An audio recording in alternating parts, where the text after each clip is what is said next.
तन को मैंने प्राप्त किया होता, मनुष्य जीवन को मैंने प्राप्त किया होता, तो आज ये सौभाग्य मेरी जिंदगी में होता।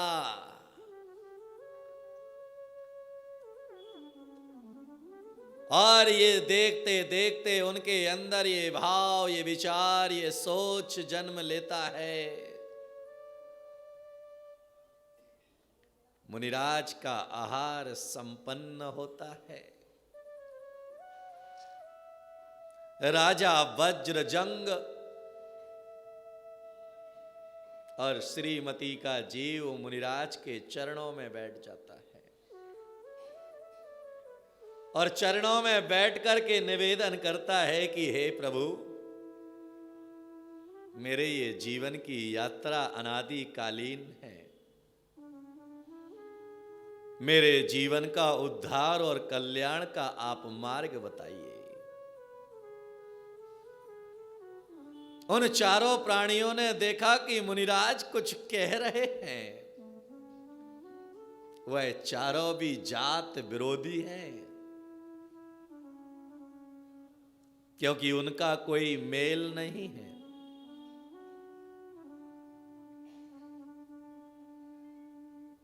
क्योंकि उसमें शेर जो है हिंसक वृत्ति वाला है,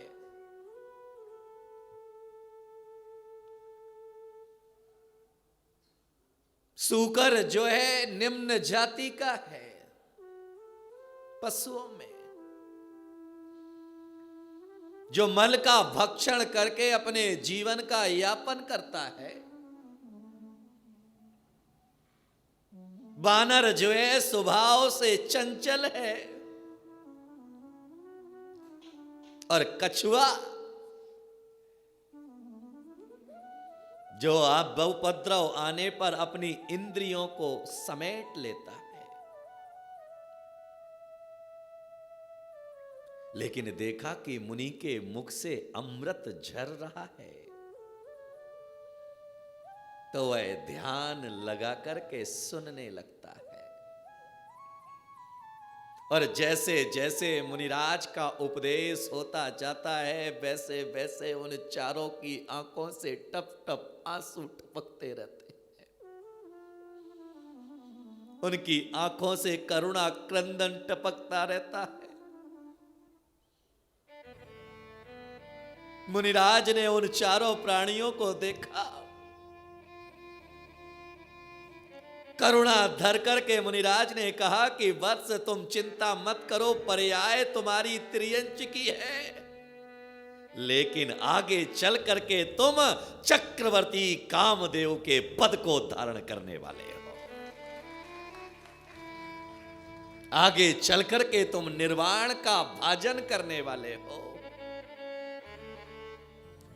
भविष्य तुम्हारा उज्जवल है। मैं एक बात हमेशा कहता हूं मेरे भाइयों, कि तुम्हारे घर में एक बेटा डॉक्टर हो सकता है, एक बेटा इंजीनियर हो सकता है, एक बेटा कलेक्टर हो सकता है, लेकिन अगर 4 बेटे हैं तो 4 के 4 बेटे एक ही योग्य नहीं होते हैं। एक अगर इंजीनियर बना है तो जरूरी नहीं है कि दूसरा भी इंजीनियर बन पाए। एक अगर जो है डॉक्टर बना है तो आवश्यक नहीं है कि बाकी भी डॉक्टर बन पाए। लेकिन प्रभु नाभिराय का कुल, जिसमें जितने भी जीव पैदा हुए, तद्भव मोक्षगामी ही पैदा हुए। एक भी नरकगामी जीव पैदा नहीं हुआ। कितना विशाल जीवन। एक भी जीव त्रियंच गति में जाने वाला पैदा नहीं हुआ।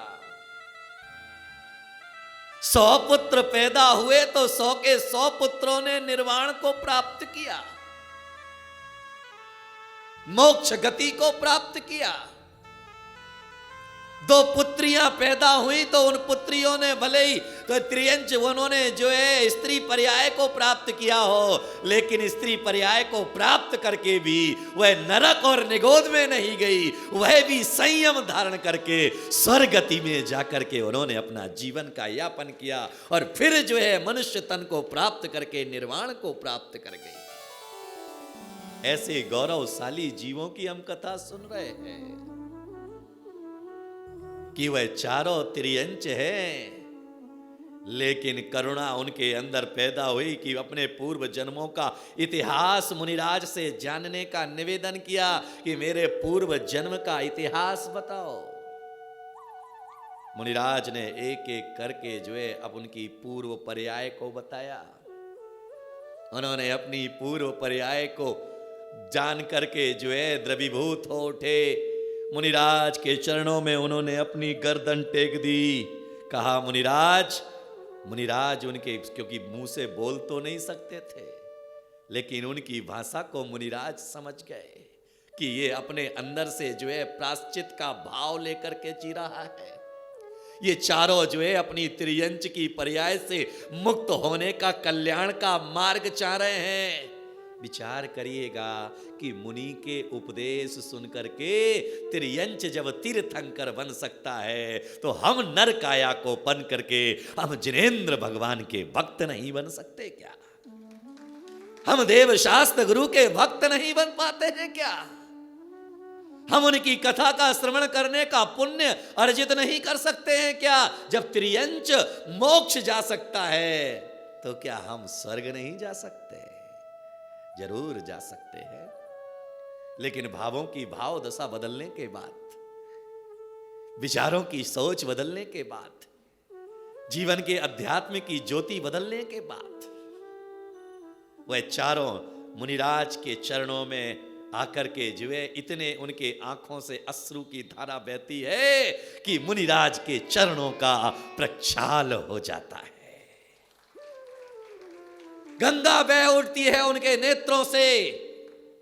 मुनिराज ने कहा, चिंता मत करो, तुम भी संयम को धारण कर लो। और उन्होंने जो है पूर्व पर्यायों को जान करके, अणुव्रतों को धारण करके अपने जीवन को आगे बढ़ाया। यहां श्रीमती और राजा जंग मुनिराज को आहार देकर के वैराग्यपूर्ण उपदेश सुन करके बड़े आनंदित और प्रसन्न चित्त हुए। जाकर के उन्होंने सबसे पहले जाकर के जिस कार्य के लिए निकले थे, उस कार्य के मन में, उनके मन में विचार आया कि एक कार्य मेरा बाकी है, जिसके लिए मैं रक्षा के लिए निकला हूं। मैं हमेशा कहता हूं कि जिस व्यक्ति को जो है नरक आयु का बंद हो जाता है ना, वह कभी दिगंबर मुनिराज को आहार देने का भाव पैदा नहीं कर पाता है। जिसका घर शमशान होता है ना, उस घर में कभी दिगंबर मुनिराज के चरण नहीं पड़ते हैं, क्योंकि जिस घर में दिगंबर मुनिराज के चरण पड़ते हैं ना, वह घर घर नहीं तीर्थ का रूप धारण कर लिया करता है। कितना गौरव दिया शास्त्रों ने तुम्हें। लेकिन कहते हैं ना कि अगर भील के हाथ में हीरे लग जाएं तो वह बोल नहीं समझता है उसका। वह जो है नदी के किनारे बैठा है, झोले में उसे जो है हीरे मिल गए हैं, लेकिन वह रात के अंधेरे में एक एक हीरे को निकालता है, पानी में फेंकता है, टप की आवाज आती है, बड़ा खुश होता है। लेकिन सुबह उठता है, सुबह जैसे जैसे दिन की सूर्य की किरण निकलती है, तो वह देखता है एक जौहरी वहां से निकलता है, उस हीरे का दाम लगाता है। उसे लगता है कि मैंने सारे हीरे अगर बचा लिए होते तो आज दुनिया का सबसे अमीर आदमी हो जाता। लेकिन तुम्हारे पास भी जो है सम्यक दर्शन, सम्यक ज्ञान, सम्यक चारित्र की आराधना के लिए तुम्हारे पास में हीरे तो मिले, लेकिन मन में आलस्य छाया रहा।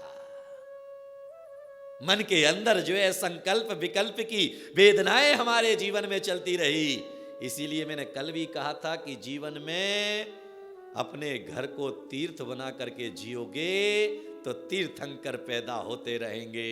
और अगर घर को होटल बना करके जियोगे तो लादेन जैसे संतानों का तुम्हारे घर में जन्म होता रहेगा, रावण जैसी संतानों का तुम्हारे घर में जन्म होता रहेगा।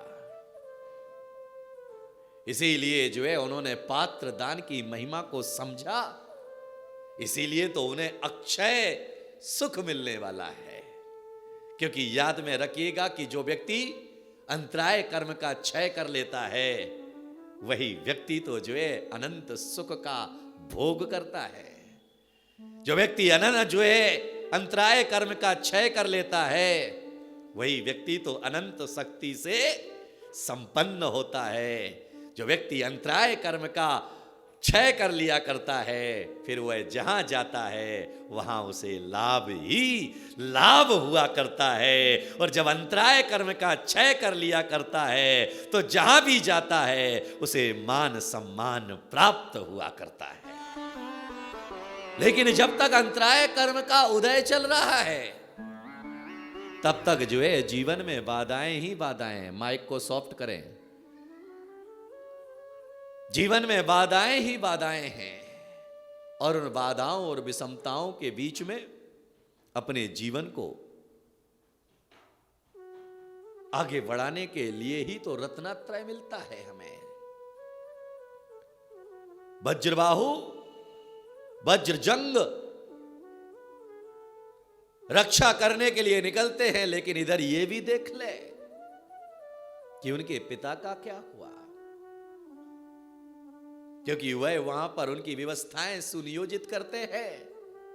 लौट करके आते हैं तो वज्रजंग के पिता कहते हैं कि बेटा अब तो राज्य का उत्तराधिकार तू संभाल, मुझे भी अपना आत्म कल्याण करना है, इसलिए मैं भी दीक्षा लेना चाहता हूं। और वह भी जाकर के जो है मुनिराज के चरणों में दीक्षा ग्रहण कर लेते हैं।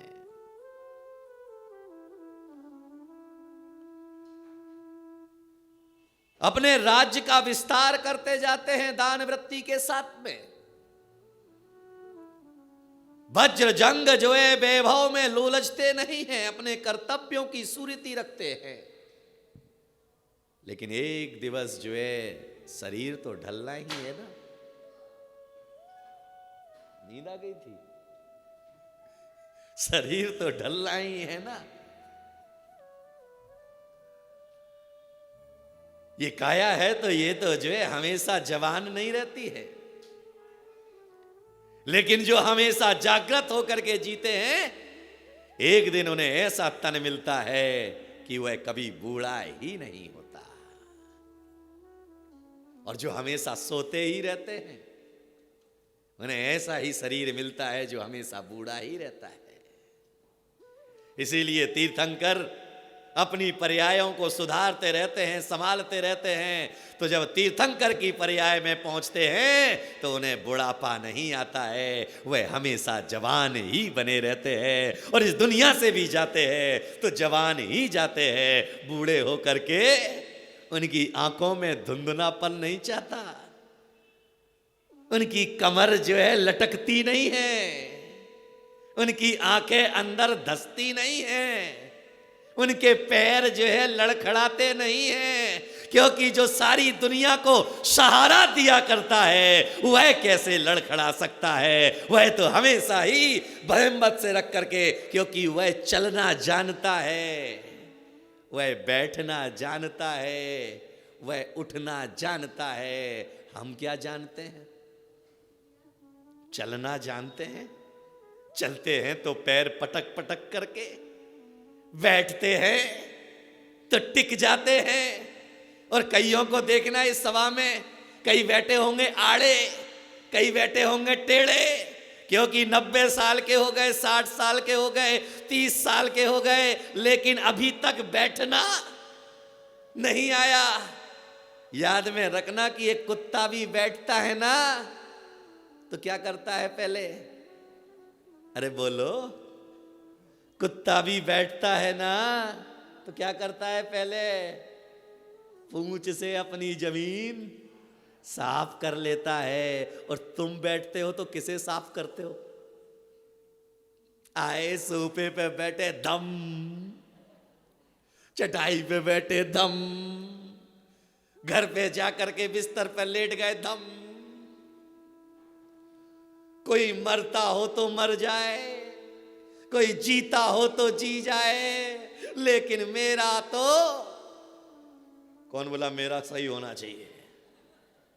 क्योंकि हमने तो नियम बना रखा है कि पड़ोसी की जले जान तो हमारे घर की बढ़े, ये देखो शान। और जो दूसरे को जलाने का काम करेगा,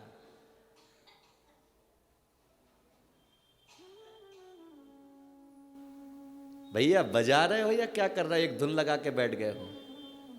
ओ भाई साहब,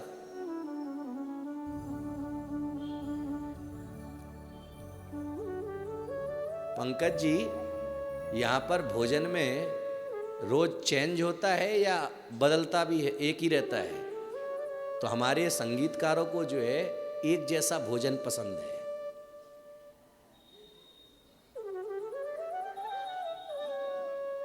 इसीलिए आज से जो है इनके एक जैसे भोजन की, आज जो खाएं वही कल खिलाना इन्हें।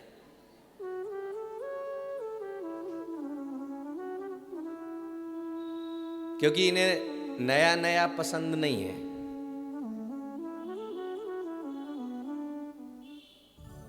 आज से व्यवस्था करवा देंगे हम एक ही जगह चीज की, डेली वही खिलवाएंगे। और तुम लोगों को भी, क्योंकि हमारा जीवन कैसा है? एक जैसा। सुबह उठो वही करो, रात हो वही करो। क्या कह रहा था मैं? इसीलिए मैंने बीच में बात छोड़ करके उस बात पे आया कि तुम कितने ध्यान से सुन रहे हो। क्या कह रहा था मैं? सभी धर्मों के श्रद्धालुओं को भाव भरा आमंत्रण। आप आएं, अपनों को साथ लाएं और पुण्य कमाएं। आयोजक एवं निवेदक सकल दिगंबर जैन समाज, सरधना, जिला मेरठ। कार्यक्रम प्रस्तुति दिगंबर जैन जागरण युवा संघ, रजिस्टर्ड, मुंबई। केंद्रीय कार्यालय 305 रानी सती मार्ग, मलाड ईस्ट, मुंबई 97। अपने परिवार की ओर से मुनिश्री के कार्यक्रम का प्रसारण के लिए संपर्क करें 9065330031। बैंक विवरण दिगंबर जैन जागरण युवा संघ, सेंट्रल बैंक ऑफ इंडिया, खाता संख्या 3424988837, IFSC CBIN 0280454।